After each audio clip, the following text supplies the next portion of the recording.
Income tax refund यानी कि सरकार की जेब से अपना जमा हुआ टैक्स का पैसा वापस लेकर आना। क्या आप भी इनकम टैक्स रिफंड फाइल करने की सोच रहे हैं या चाह रहे हैं?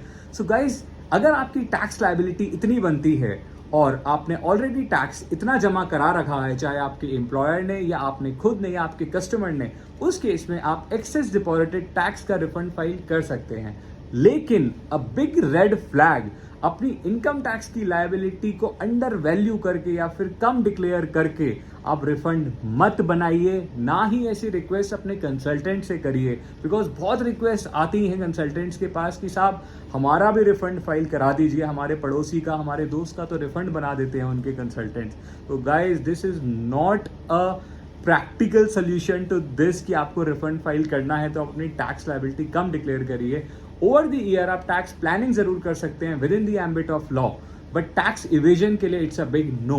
द रीजन बीइंग, इससे सबसे ज्यादा नुकसान आप ही को है guys. Not only it is illegal, but fake refund file करने पे आपको इनकम टैक्स का नोटिस आ सकता है, जिसके हाई चांसेस हैं।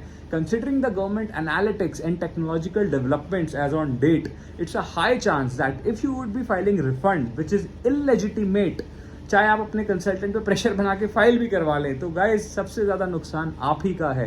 The reason being, income tax का नोटिस आपके पास आएगा and which is not good. So don't fall into such traps की एक्स्ट्रा परसेंटेज दे के रिफंड बनवा लेना या कुछ। जेन्युइन रिफंड बनता है तभी क्लेम करिए। It is in your benefit only, else do not file illegitimate tax refund.